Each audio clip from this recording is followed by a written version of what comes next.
Welcome to the Deep Dive. This is the only show where we take the raw, unfiltered source material and really expose the blueprints of power that mainstream history, well, it tries to keep them hidden. It absolutely does. If you're looking for the history you were taught in school, the neat and tidy version, you're in the wrong place. We are here to uncover the history that was suppressed. And I'm here to synthesize those cryptic, often chilling threads that tie the revolutionary past directly to our chaotic present.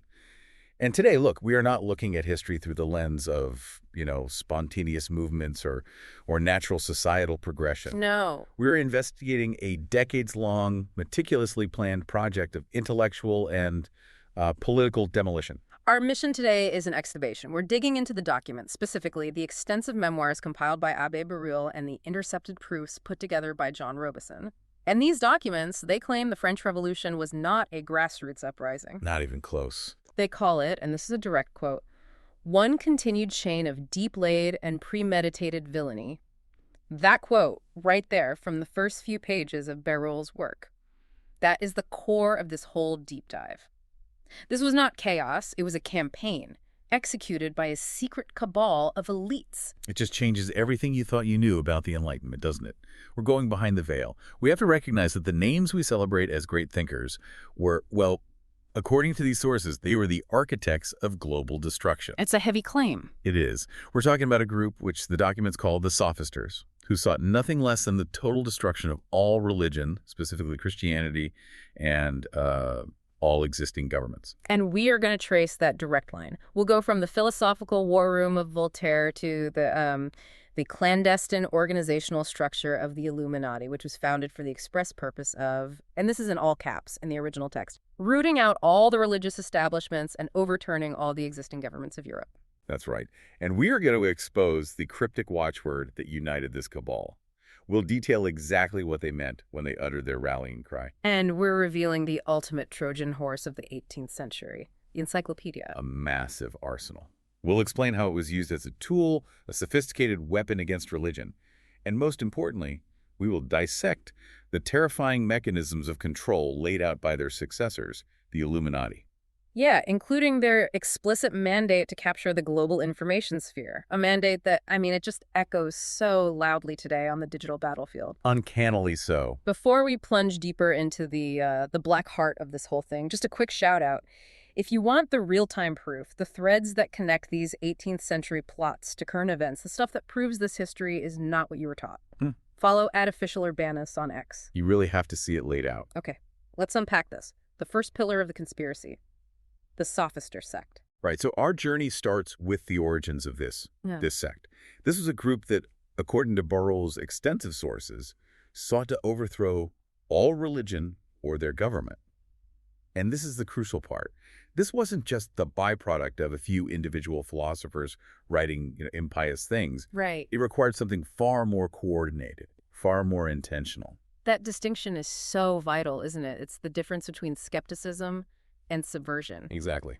And Barruel was insistent on this point. He said that to prove a real conspiracy, you have to point out not just the shared wish to destroy the established order. Which a lot of people might have had. Right. But also, and this is his phrase, the secret union and correspondence in the means employed to attack, debuy, or annihilate it. This wasn't intellectual debate. This was wartime planning, conducted in secret correspondences that spanned decades. And the sources are crystal clear about who the principal architects of this philosophical war were. They identify 4 core chiefs of what they call the anti-Christian conspiracy. The ringleaders. The ringleaders. At the top, you have the leader, the field marshal. That was Voltaire. The sources explicitly liken him to Agamemnon, the king of kings, who directed the whole operation from his self-imposed exile at Ferney. But every great war general needs a brilliant strategist, right? A tactician. Of course. And the documents identify D'Alembert as the Ulysses of the conspiracy. He was the manager, the one who handled the practical, organizational, and strategic side of the operation. He was the one pulling the strings back in Paris. So Voltaire is the big voice, the figurehead. And D'Alembert is the hidden hand. He was influencing appointments, guiding publications, and making sure the movement maintained its tactical secrecy. Okay, so that's 2. Who are the others? Well, then you had Frederick II, the King of Prussia. He wasn't just an admirer, he was an active collaborator. He provided royal cover, political protection, immense influence, a critical shield against the church and state authorities who would have, shut them down otherwise. A state sponsor, essentially. In a way, yes. And finally, you have Diderot. He was the boots on the ground, essential for the actual production and dissemination of their great philosophical weapon. The Encyclopedia. The Encyclopedia. Their entire conspiracy was born through this secret union and correspondence, all aimed at ensuring the universality of this conspiracy. They were completely united in their one single goal: overturning every altar where Christ was adored. It's that unity that is just so unsettling. And this entire decades-long operation, spanning across Europe, involving ministers, kings, writers, it was all distilled into one horrifying, cryptic, shared watchword, a hidden symbol of their true intent. Écraser l'infâme. Crush the wretch. That phrase is the smoking gun. Yeah. It wasn't some poetic metaphor intended for, abstract philosophical discussions in a salon. The conspiracy documents, especially Voltaire's own letters, they leave absolutely no room for ambiguity about what l'infâme meant. So what did it mean? It meant, unequivocally, crush Christ, crush the religion of Christ, crush every religion that adores Christ. This was the single, visceral, destructive goal that animated the entire sect. It was their prime directive. And the sources, they really drive this home by pointing to Voltaire himself. It shows his mission was deeply personal, but also deeply arrogant. He famously boasted, what was it? He said, "I am weary of hearing people repeat that 12 men have been sufficient to establish Christianity, and I will prove that one may suffice to overthrow it." The sheer hubris of that statement. It's breathtaking. They view the original 12 apostles as 12 scoundrels and their divine master as a wretch. This was a coordinated intellectual declaration of war, nothing less. So how did they plan to win this war? They couldn't just come out and say, let's destroy Christianity, could they? Not in 18th century France. Absolutely not. The consequences would have been ruinous. They knew they couldn't publish outright atheism. You needed a Trojan horse. And that Trojan horse was one of the most celebrated intellectual achievements of the entire era. The Encyclopedia, which, according to the records we have, specifically Barrel's analysis, was, in reality, the grand arsenal for all their sophisticated arms against religion. Not a collection of knowledge, but an arsenal. Precisely. Huh. It was intentionally incoherent and deceitful, designed to destabilize a reader's foundation of faith and morality, but gradually. Diderot, the architect of it, he lamented that he couldn't just boldly insert his anti-religious principles, so the strategy became one of infiltration. Infiltration and subtle misdirection. Yes. He even admitted that the work was designed to be, and I'm quoting here, half-examined, ill-digested, good, bad, and indifferent, but always incoherent. The intentional chaos was the key mechanism of subversion. Okay, let's unpack that mechanism, because this is where the genius and the villainy really collide. They used what they called the art of references, cross-references, to hide these anti-religious principles inside seemingly innocuous articles. It was like a delayed-release poison capsule. That is the perfect analogy. So imagine a reader, maybe a curious intellectual or an unformed student, looking up a concept like soul or resurrection. Okay. The main article may be written by a priest to give it an air of legitimacy. It might give a traditional orthodox explanation.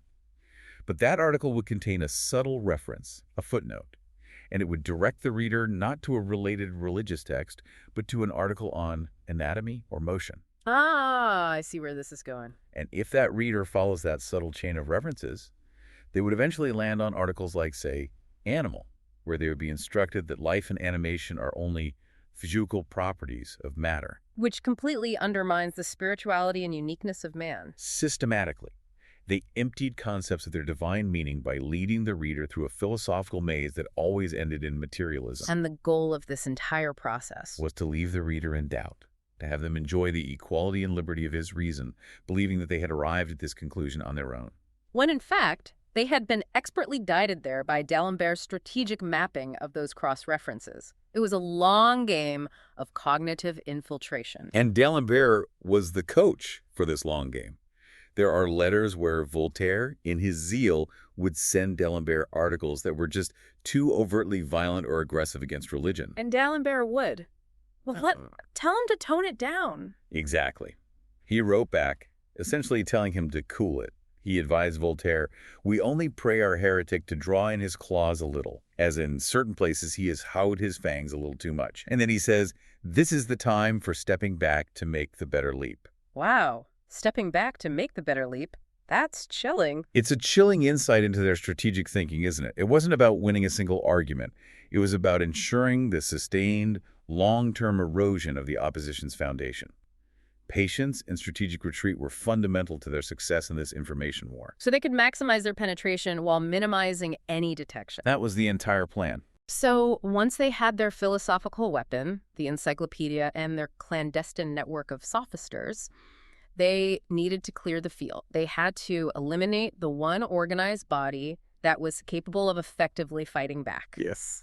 And this was their first major strategic move, the critical red flag moment in this entire scheme, the premeditated destruction of the Jesuits. The Sophisters recognized the Society of Jesus as the single greatest, most internationally organized barrier to their plans.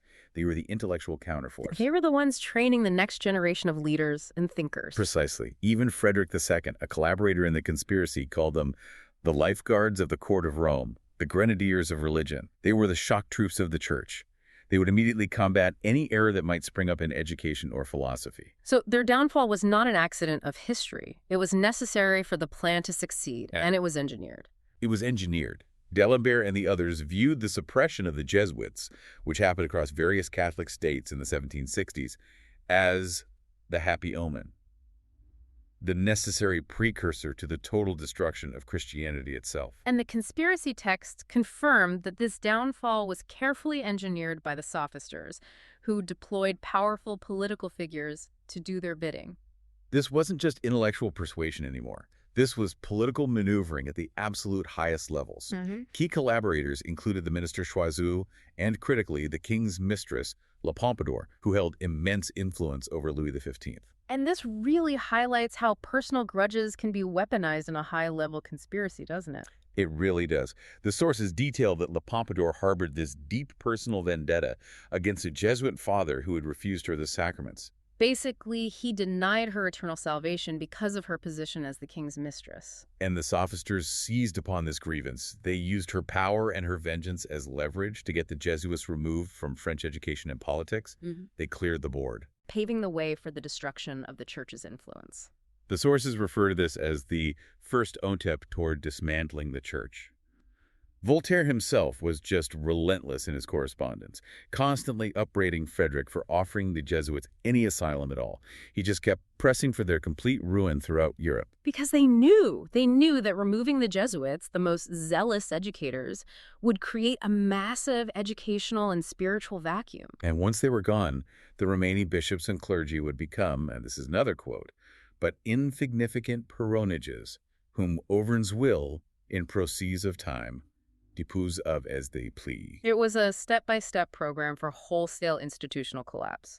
Remove the intellectual capacity of the opposition first. And that's exactly what they did. That systematic removal of the defense structure, it brings us directly to how this anti-Christian philosophy transitioned from the intellectual salon of Voltaire to the shadow organization of the Illuminati, ready to enforce this destruction politically and globally. This is the critical pivot point. Now we enter the heart of the shadow government, the conspiracy formalized by the Illuminati. This was no longer just about philosophical demolition. This was about global political takeover. It's a major escalation. A huge escalation. As Robeson's intercepted documentation confirms, the order was formed for the explicit, non-negotiable purpose of rooting out all the religious establishments and overturning all the existing governments of Europe. That is the ultimate goal, isn't it? The sophisters wanted to crush the wretch through ideas. The Illuminati were organized to do the crushing through coordinated action and international networks. The scale of ambition here is it's staggering. They weren't just seeking mild reforms. They aimed to reduce mankind to an undistinguishable chaotic mass after seizing total control of global governance. And the architect of all this chaos, Adam Weishaupt, a former professor of canon law who adopted the code name Spartacus within the order. His personal goal, as revealed in his own correspondence, was profoundly simple and utterly terrifying. What was it? To govern the world. But if the goal was revolution and destruction, why the need for such intense secrecy and complex organization? I mean, Weishaupt was ingenious and ruthless, as you said, but he also recognized the immense effectiveness of the very structure he had just helped demolish. He absolutely did. He looked at the organization of the Jesuits and saw a perfect blueprint for control. So he copied his enemy. He borrowed their structure of absolute obedience. He divided the fraternity into circles, each under the management of its own superior, and the whole was under one general. This rigorous, segmented, and secretive command structure allowed them to become a formidable band capable of operating completely in the shadows. Where only the highest degree knew the true final goal. Exactly. And this is where the mechanism of deceit really gets exposed through the hierarchy of the degrees. The vast majority of members, especially in the lower degrees, they knew very little about the true purpose of the order. They were fed ostensible motives. Yes, often focusing on mundane or even benevolent pursuits, things like scientific research, alchemical secrets, or just, general human virtue. The real goal was concealed, to collect power, influence, and riches without the industry to earn it. This compartmentalization is the hidden hand at work, isn't it? Especially in how they co-opted Freemasonry. That was the masterstroke. The Illuminati didn't create their own network from scratch. They infiltrated and twisted existing fraternal organizations.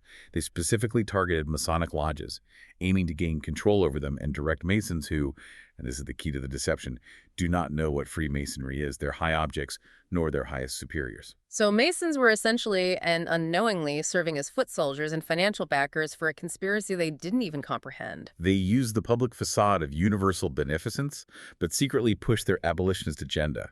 New recruits were bound by oath to consider and treat the Illuminati as the superiors of Freemasonry, and to work explicitly to introduce the illuminated system into their own lodges. Weishaupt sounds like an expert psychological manipulator. He was. And he understood that many men still had a hankering for religion. He couldn't just throw atheism at them day one. He needed a transition point, a philosophical bridge, to lead them from piety to total atheism. Which brings us to the shocking contents of the priest degree.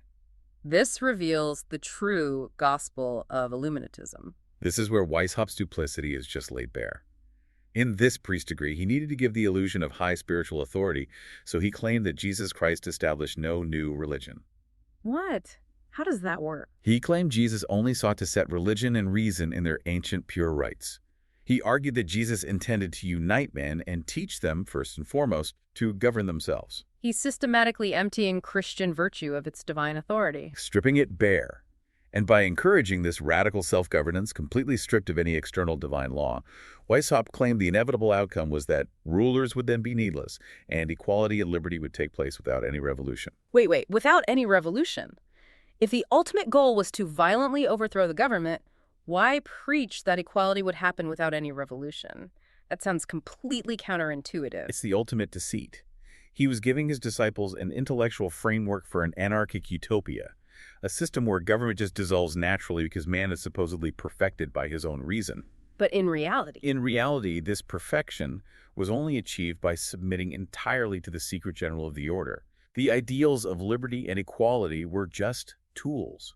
They were used to justify the abolition of all external government, leaving his own command structure, the Illuminati, as the sole necessary authority. He was using Jesus as the ultimate ancient adept who would pass down this secret wisdom to the order. It's just layer upon layer of deception, which leads us directly to our truth meter check. If Weishaupt was preaching this high-minded, if deceitful, gospel of pure reason and morality to his followers, how did his own personal behavior align with that? This is where the conspiracy narrative transitions from political maneuvering to, frankly, genuine horror. The ideals were just a mask for profound depravity. And the documents, Robeson and Borelcite. These were extracted from private correspondence found at the houses of key members Zwack and Basis when they were raided by Bavarian authorities in 1786 and 1787. So these aren't rumors, these are his own words. These are letters written by Spartacus himself, and they detail his frantic attempts to preserve his honor and the order. And this involves the deeply disturbing situation with his pregnant sister-in-law. Yes. Weishaupt, panicked that the scandal would ruin his influence and expose the order, wrote frantically to a member codenamed Marius. He confessed, and this is a quote from his letter, "We have tried every method in our power to destroy the child, and I hope she's determined on everything, even D. D dash dash dash dash dash."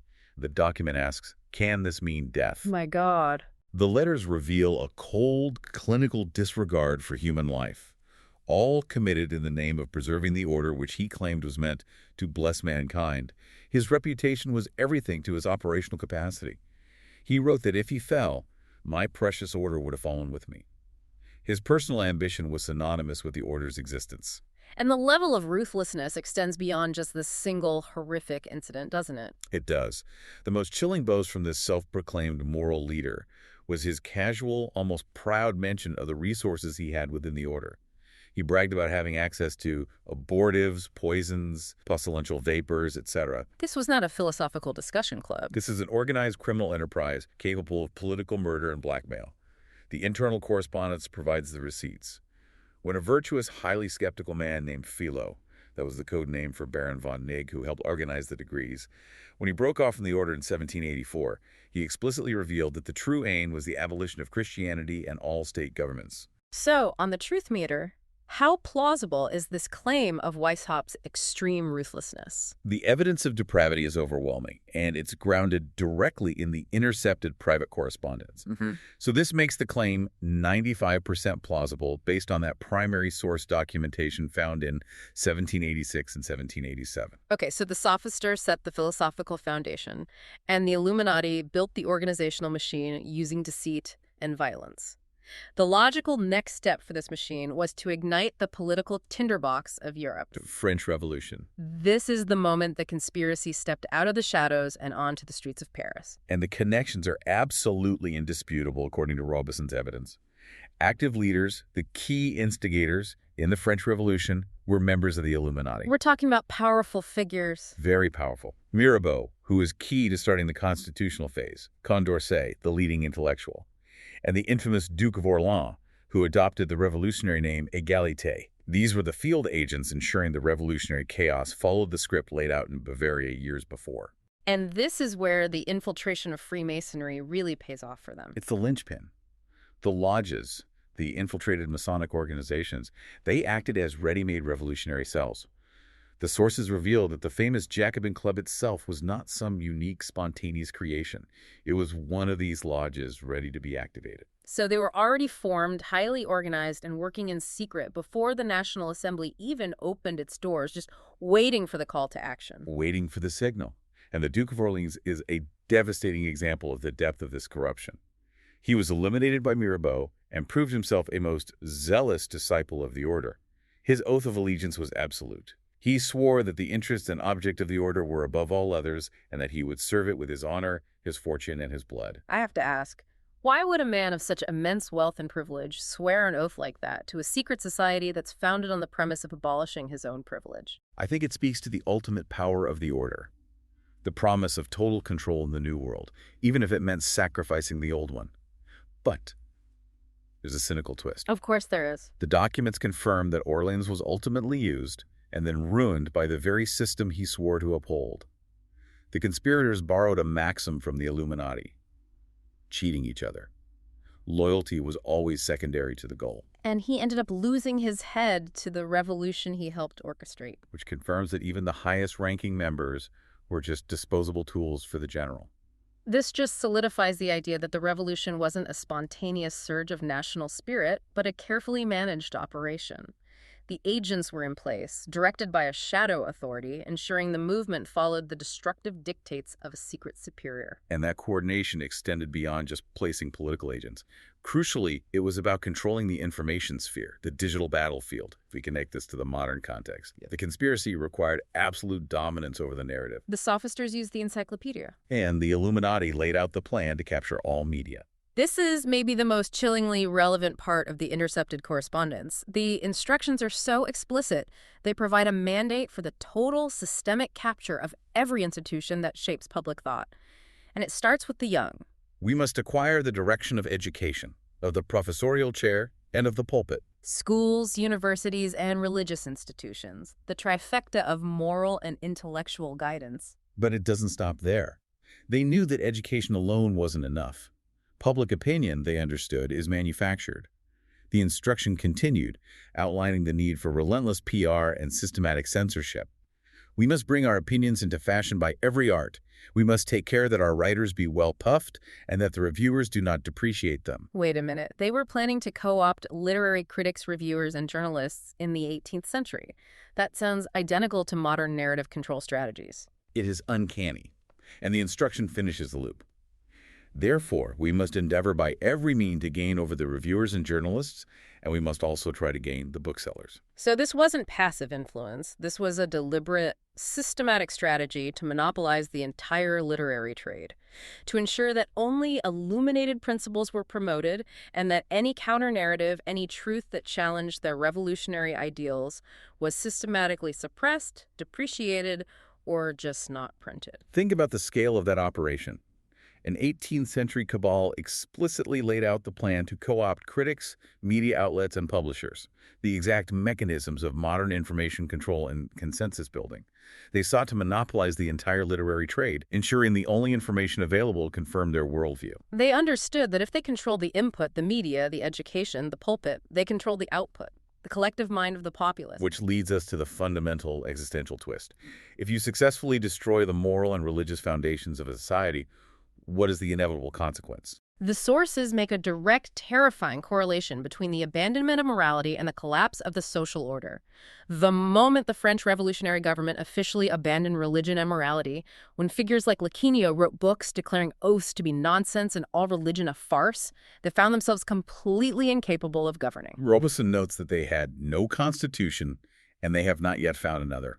The very foundation of trust, of shared virtue, of objective law, it just evaporated, because the concept of a higher moral law had been systematically destroyed. The end game of this deep-laid villainy, according to Weishaupt's original plan, was not just replacing one king with another, it was reducing mankind to an undistinguishable chaotic mass, making them pliable and completely dependent on the unseen rulers. And once that moral anchor is pulled, there is nothing left to stop the powerful from seizing everything. It reduces humanity to mere animals. The documents even mention revolutionary decrees about morality and promiscuous commerce, where it was made non-criminal for women to kill their children out of shame because the state wants citizens. It's the complete dehumanization of society, and it all stems from that single secret purpose: crush the wretch. The conspiracy always intended for the destruction of the existing order to precede the creation of their new world government, based entirely on the amoral rule of the hidden superiors. The resulting chaos was simply the crucible for their new regime. Okay, let's summarize the bombshells we've uncovered today, based on the documents of Berulle and Robison. This was far from abstract philosophy. This was a war plan. First, we established that the Sophister Sect Voltaire, D'Alembert, Frederick II, and Diderot was a real coordinated conspiracy united by the shared explicit goal to crush the wretch, meaning Christ and the Christian religion. Then the Encyclopedia. Not a literary achievement, but a calculated weapon of mass deception, intentionally incoherent and used to subtly infiltrate materialist and anti-spiritual principles into the public mind through a coordinated art of references. This strategy was formalized under the Illuminati, founded by Weishaupt, with the express purpose of overthrowing all existing governments and religious establishments in Europe by systematically co-opting Freemasonry and using its secrecy as a cover for infiltration. And the true nature of their leaders was exposed through their own documentation. Private correspondence found during the 1787 raids proved that Weishaupt, the supposed moral reformer, boasted of access to abortives, poisons, pestilential vapors, and engaged in criminal acts to save the order from scandal. Finally, this coordinated plan required absolute dominance over the information sphere. Their 18th century instructions explicitly demanded that they systematically target and gain over the press, the education system, reviewers, journalists, and booksellers to control the narrative, a strategy perfectly mirrored by modern media control. This really only scratches the surface of the depth of the betrayal that's woven into the foundations of the modern world. A final thought before we leave you. When he was establishing the highest degree of his order, Weishaupt declared that the power to execute individuals was allowed to all sovereignties, and therefore belonged to the order, which was to govern the world. Chilling. So if the goal was global government and the method was deception and violence, the question we leave you with is not if these shadow governments existed, but are they still operating under the same mandate today? Wielding unseen power over the globe, determined to reduce mankind to that chaotic mass. This is just the overview. For the full, uncensored deep dive, complete with the primary source documentation, extended analysis of how these groups operated across Europe, and the connection to the modern era, subscribe to theofficialurban.substack.com. We go much, much deeper there. Thread this conversation on X with #UrbanodySeeTruth. What evidence have you found that points to these continuing operations? Reply to @OfficialUrbanus. We'll catch you next time, chasing the shadows of truth.